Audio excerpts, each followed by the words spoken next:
Olá, gente. Estamos aqui iniciando a nossa aula, segundo bimestre.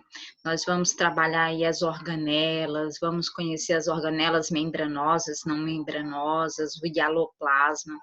Lembra que quando nós falávamos na sala de aula sobre o citoplasma, que na verdade nós podemos chamar também de hialoplasma, né?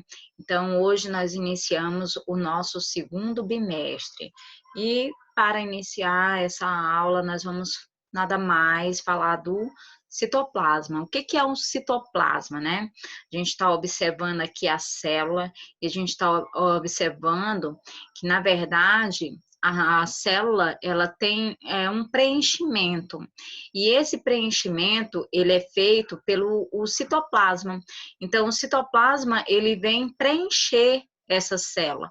E aí a gente vai observar que esse hialoplasma, né, essa solução, e aí não pode deixar de faltar o meu cachorro latindo, né, nas minhas aulas, tem que ter a presença dos círios, né? Então, esse citoplasma, ele é constituído, né, água, proteínas, carboidratos, né, sais minerais, tudo mergulhado nessa solução coloidal. Então, nós podemos chamar essa solução de citosol, ou citossol, né, como a maioria fala. E mergulhado nessa solução coloidal, nós temos as organelas, e as organelas membranosas e não membranosas, que nós vamos conhecer, né? Essa solução coloidal é extremamente importante, porque as reações metabólicas, elas vão acontecer no citoplasma. Então, a maioria das reações, elas vão acontecer no interior da célula, onde? No citoplasma, que também é chamado de hialoplasma. Então, nós vamos falar, né, sobre essa célula e toda a constituição dela. E aí a gente observa essa célula, a gente vê a membrana plasmática envolvendo essa célula, o núcleo com o material genético guardado, as organelas, mitocôndrias, complexo de Golgi, retículo endoplasmático. Nós vamos conhecer cada uma dessas organelas e conhecer as suas funções. Para começar falando dessa célula, nós vamos conhecer aí, na verdade, o esqueleto da célula. Lembra quando nós falávamos a respeito que o que dá forma para o nosso corpo, né? O nosso esqueleto ele tem a função de sustentar, né, dar essa forma. E numa célula não é diferente, gente. Deixa eu voltar na imagem. Aqui, ó, essa imagem, você observa que para dar o formato para essa célula, eu tenho um esqueleto dando forma para ela, né? E também ancorando algumas organelas, inclusive. Então, imagina se nós tirássemos o citoesqueleto, a célula ela perderia esse formato dela. Então, ele está dando formato, né, sustentação para essa célula. E nós temos aí qual é a constituição desse citoesqueleto? Ele é constituído de filamentos proteicos, então ele é formado por proteína. Então, o citoesqueleto, ele tem na sua constituição proteínas, né? Então, é formado por tipos de proteínas diferentes. Eles não vão ter o mesmo tipo de proteína. Então, nós temos aí tipos de citoesqueleto. Nós temos, deixa eu pegar aqui meu lápis, né? Vocês sabem que eu adoro meu lápis. Então, nós temos aí, colocar aqui, ó, cor vermelha. Então, nós temos aqui, ó, os filamentos intermediários, né? Filamentos intermediários já está falando, né? Está intermediando, está ali por toda a parte da célula, no meio da célula. E qual é a função desses filamentos intermediários? Primeiro, qual é a constituição dele? Proteínas. Afinal de contas, esses filamentos intermediários são tipos de citoesqueleto. E o citoesqueleto, ele é constituído de proteínas. Então, os filamentos intermediários têm na sua constituição proteínas. Que tipo de proteína? A queratina. Então, qual seria, né, aí a constituição dos filamentos intermediários, queratina, que é um tipo de proteína. E qual é a função desses filamentos intermediários?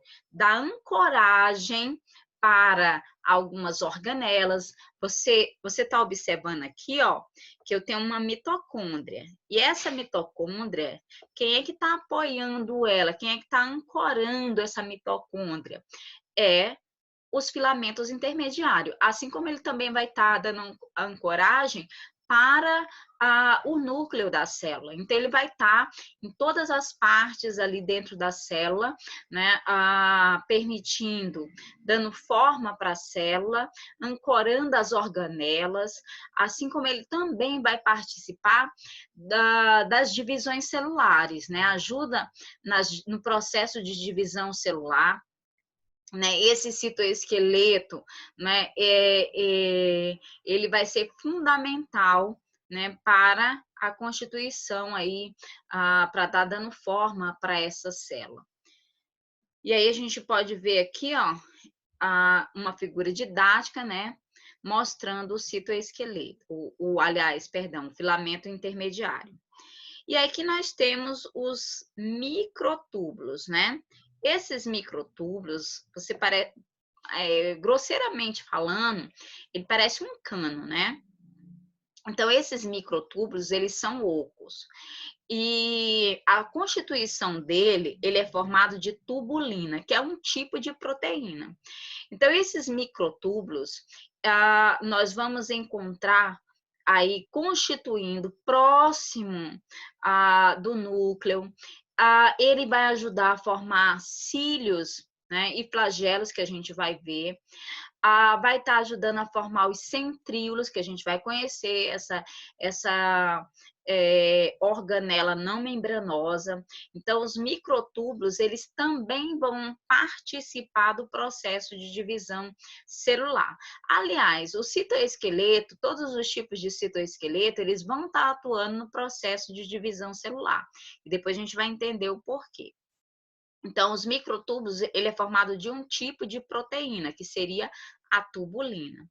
E aqui nós temos os microfilamentos, né? Os microfilamentos, como a gente pode perceber, eles ficam bem próximos aqui, ó, à membrana plasmática.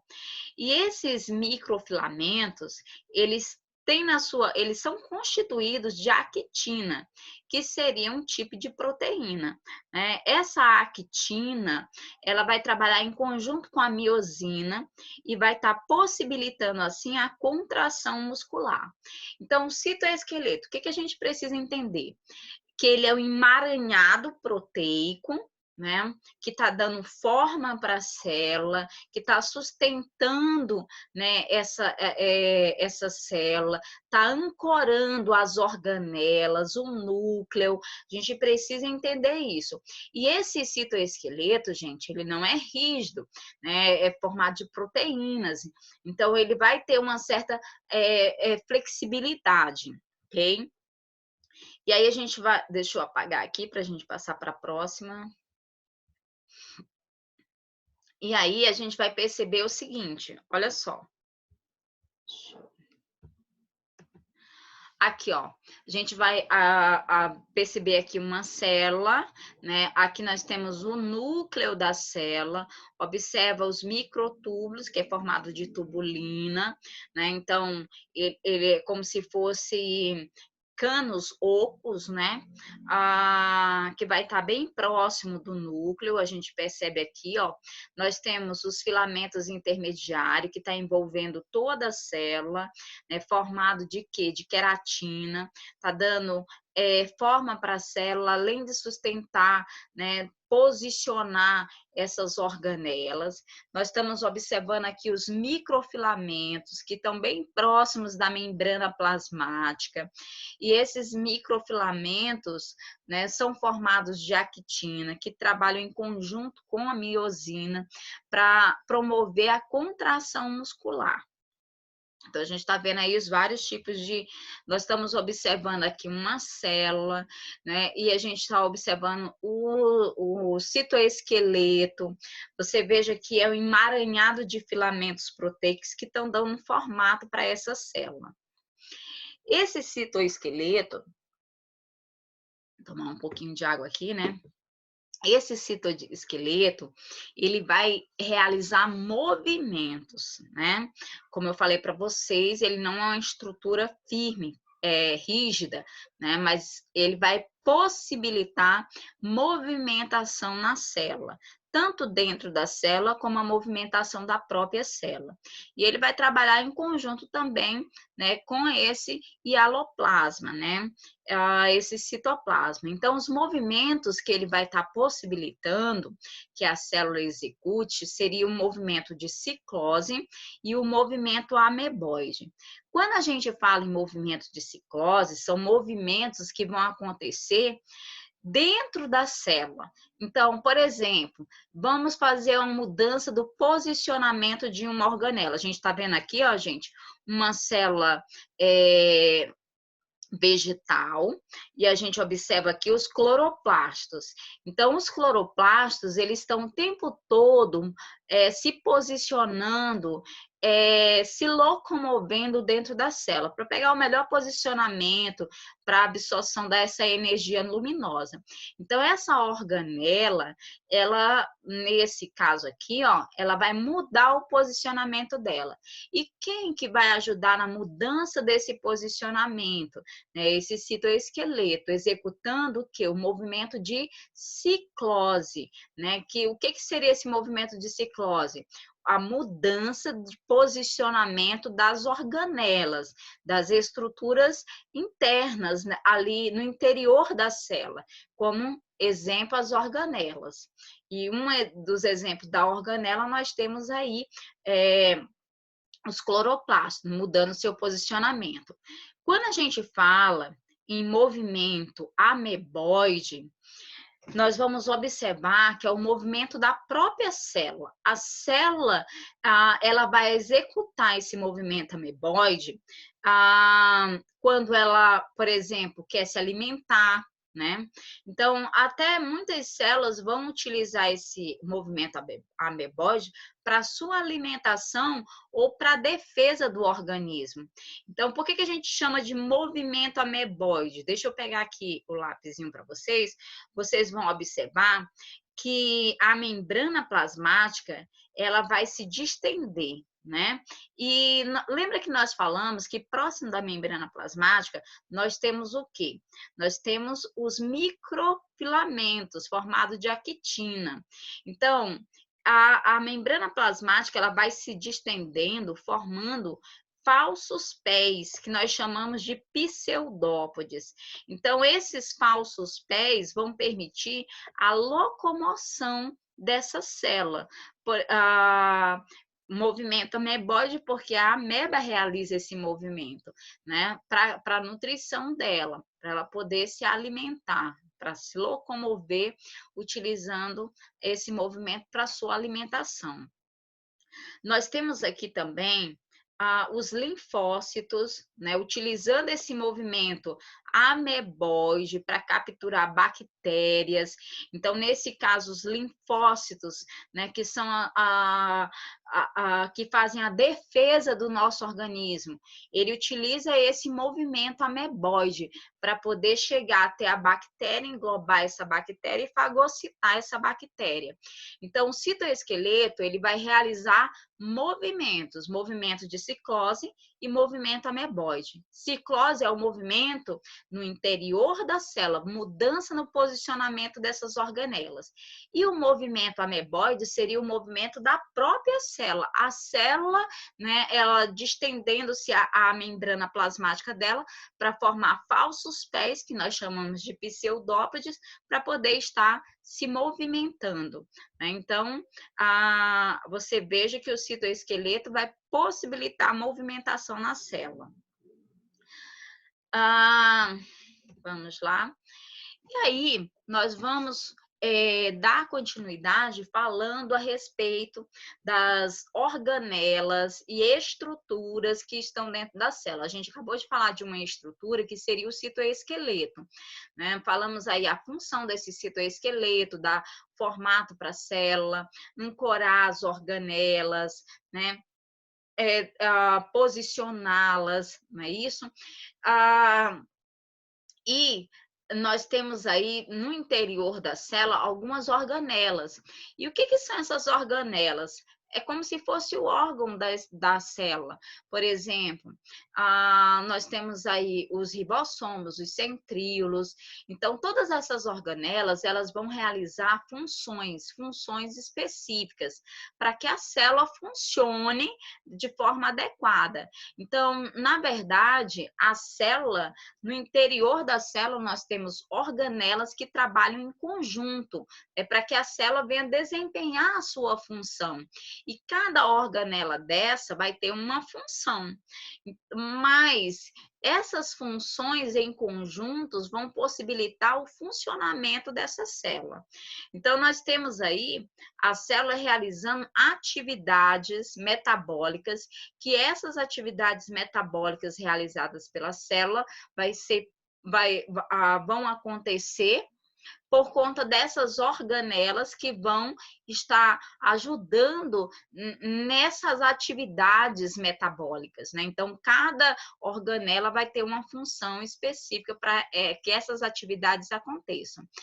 Então, nós vamos ver aí a primeira organela não membranosa. Por que a gente fala que ela não é membranosa? Porque não tem uma membrana envolvendo esta organela, né? Então, nós temos no interior da célula organelas que são membranosas e organelas que não são membranosas. As organelas que não são membranosas, nós temos aí os centríolos e os ribossomos. Não tem aquela membrana. Vocês estão lembrados da membrana plasmática, a membrana que envolve a célula? Então, essa membrana ela é fosfolipídica. Então, essa membrana também vai envolver algumas organelas dentro das células. Só que tem outras organelas que não vão ser envolvidas por essa membrana, não vão ser delimitadas no interior da célula por essa membrana. Uma delas que a gente pode perceber aqui, ó, são os centríolos, né? Os centríolos, eu estou marcando aqui, ó, fica bem próximo do núcleo. Então, esses centríolos, a gente observa ele aqui maiorzinho, ele parece um tubo, né? E a gente vai observar que ele é formado por 9 conjuntos de microtúbulos triplos. Se você for contar aqui, ó, nós temos 1, 2, 3, 4, vamos ter 9. E cada um desse aqui, ele é formado por 3 túbulozinhos. Então, a gente fala que esses centríolos, eles são formados por 9 conjuntos de microtúbulos triplos. E eles ficam bem próximo da célula e ele tem um formato perpendicular. A gente só vai encontrar 2 por célula. Então, a gente está observando aqui uma imagem real, né, desses microtúbulos, dos centríolos. A gente só tem um par por célula. Quando a divisão celular vai acontecer, ele duplica, né, esses centríolos. A gente vai ver mais tarde, quando a gente for estudar o processo de divisão celular. Por enquanto, o que a gente precisa saber sobre os centríolos? Que é uma organela não membranosa, que nós temos só um par por célula, e ele fica no formato perpendicular próximo do núcleo, né? E esses centríolos, qual vai ser a função dele? Ele tem a função de formar cílios e flagelos, né? E participar do processo de divisão celular. Então, esses centríolos, na hora que a célula vai se dividir, o que vai acontecer? Ele vai orientar os cromossomos para o lado que eles devem ir. Então, mais na frente, a gente vai ver uma outra imagem mostrando direitinho esse processo de divisão. Então, a gente observa um par de centríolos por célula. Ao redor desses centríolos forma um centrosomo. Esse é a partir desse centrosomo que vai migrar, né, túbulos mitóticos que vão ajudar a orientar os cromossomos na hora da divisão celular. Deixa eu limpar aqui.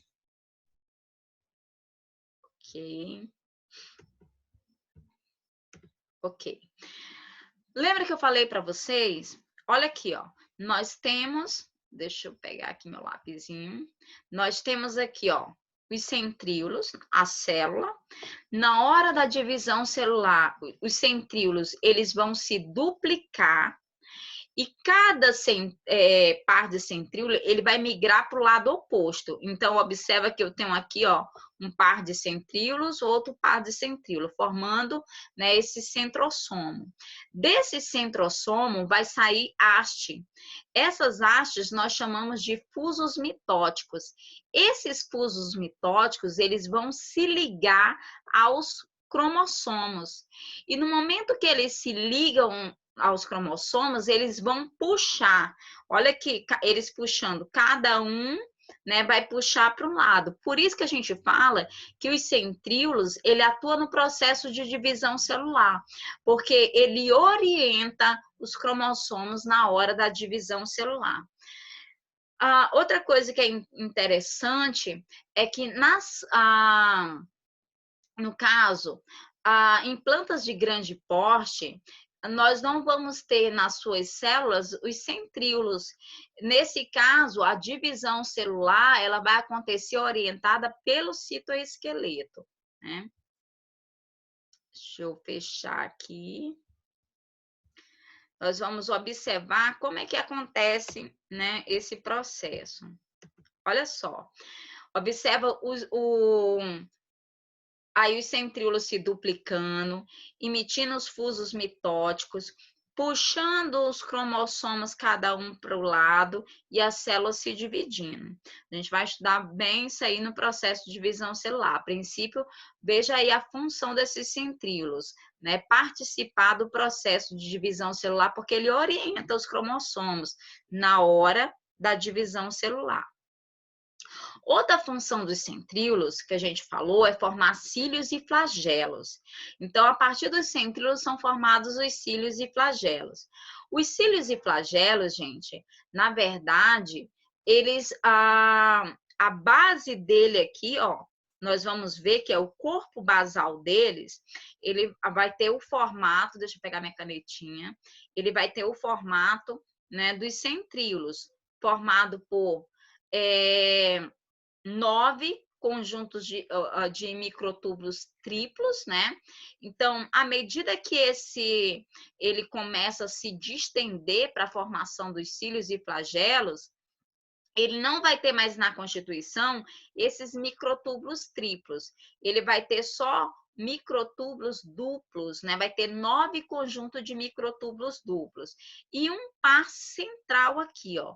E esse par central, nós vamos ter uma proteína chamada de deinina, que ela vai se ligar, né?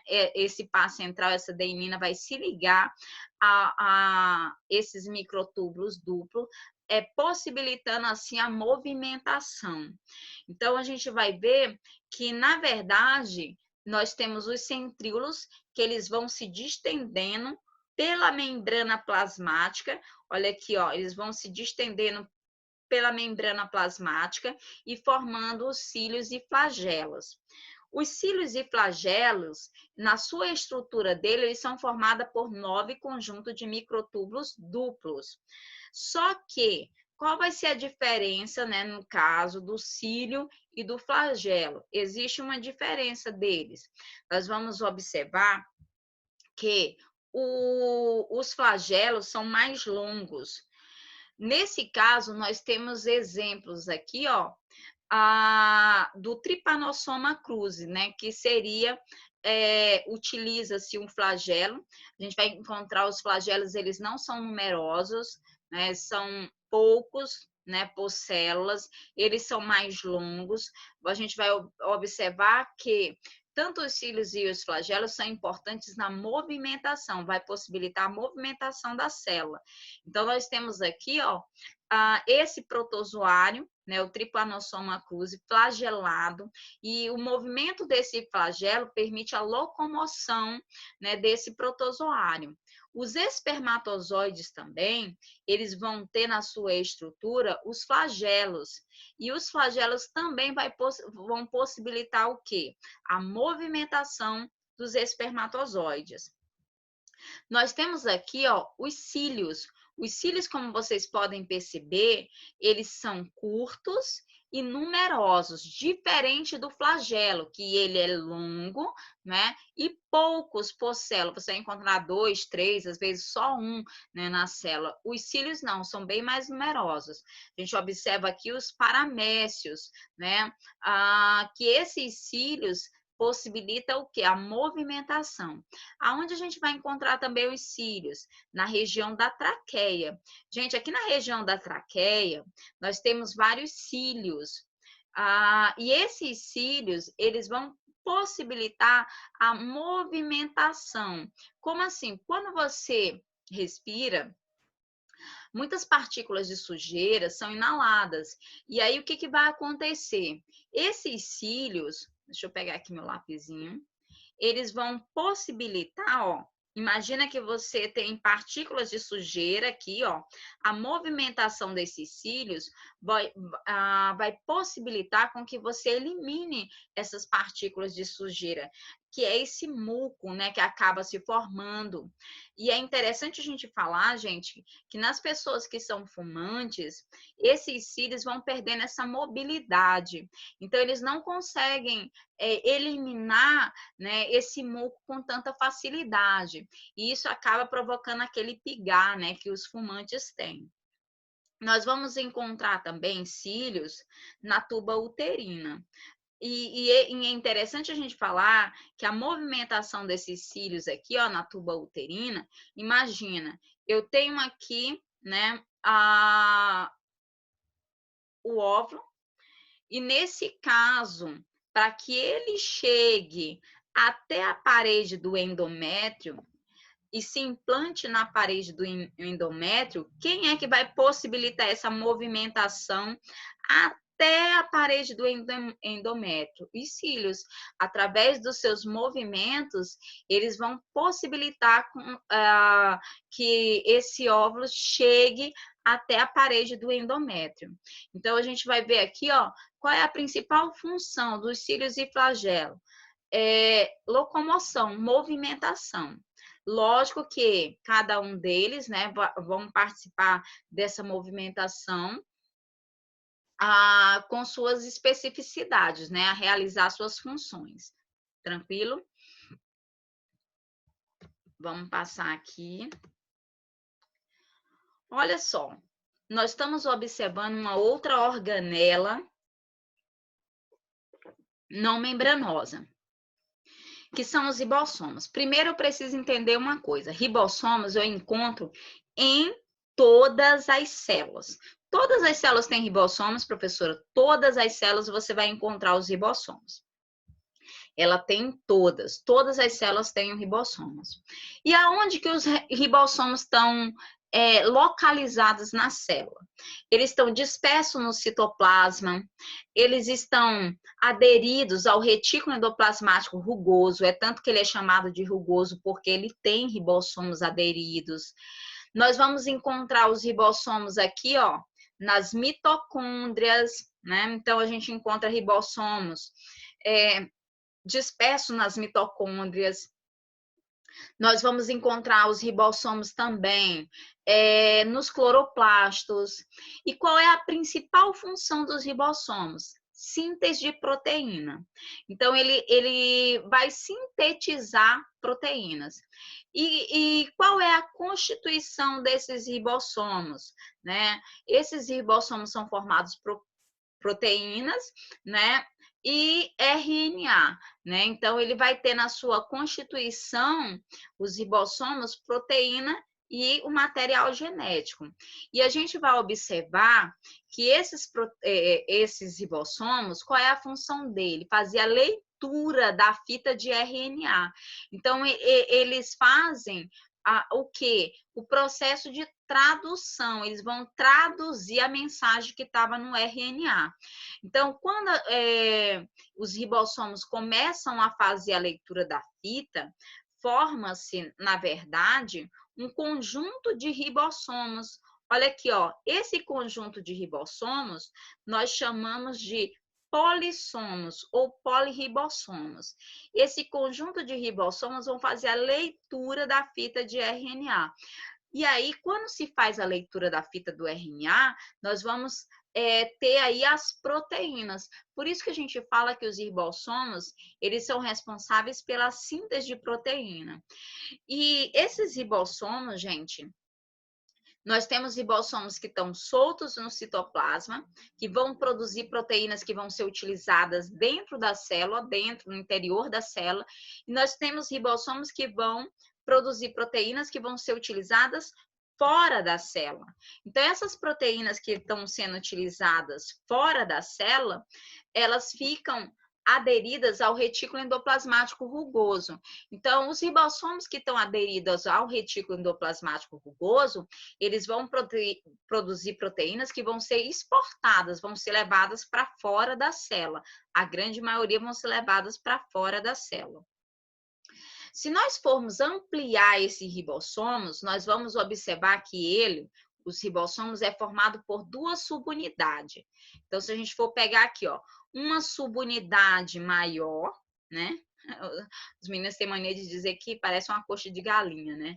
Uma subunidade maior, essa figura didática, e uma subunidade menor. O que acontece? Na hora que os ribossomos vão fazer, eles começam a fazer a leitura da fita de RNA mensageira, essas duas subunidades, elas se juntam. E aí, como a gente pode observar aqui, ó, aqui nós temos a fita de RNA mensageiro. Ó. Então, a subunidade maior vai se aderir à subunidade menor, e aí os ribossomos vão começar, né, a traduzir aquela mensagem que estava no RNA mensageiro. E essa mensagem vai ser traduzida em forma de proteínas. Então, o que a gente precisa entender dos ribossomos? Primeiro, ribossomos encontramos em todas as células, e tanto nas células procariontes como células eucariontes. Os ribossomos na célula, ele pode ser encontrado disperso no citoplasma, solto no citoplasma, o hialoplasma, como queira chamar. Nós podemos encontrar também aderidos, né, ao retículo endoplasmático, né, rugoso, por isso que ele é chamado de rugoso, porque ele vai ter ribossomos. Nós podemos encontrar na mitocôndria, solto na mitocôndria. Depois a gente vai, quando começarmos a estudar as mitocôndrias, a gente vai ver que ele pode estar solto nas mitocôndrias e também nos cloroplastos. Então, os ribossomos nós vamos encontrar espalhado por toda a célula. E qual é a principal função dos ribossomos? Síntese de proteína. Esses ribossomos têm a função de sintetizar proteínas. E aí, na aula de hoje, nós vamos finalizar essa aula, né, falando a respeito dos ribossomos, né, nós finalizamos, né, com os ribossomos, e nas próximas aulas a gente vai falar sobre as organelas membranosas. Então, dentro da célula nós temos organelas que estão revestidas por uma membrana, né, nós chamamos organelas membranosas, e temos organelas que não vão ter essa membrana envolvendo, que são as organelas não membranosas, que foi a que nós acabamos de falar, que é os centríolos e os ribossomos. Na próxima aula, nós vamos falar a respeito dessas organelas membranosas, tá?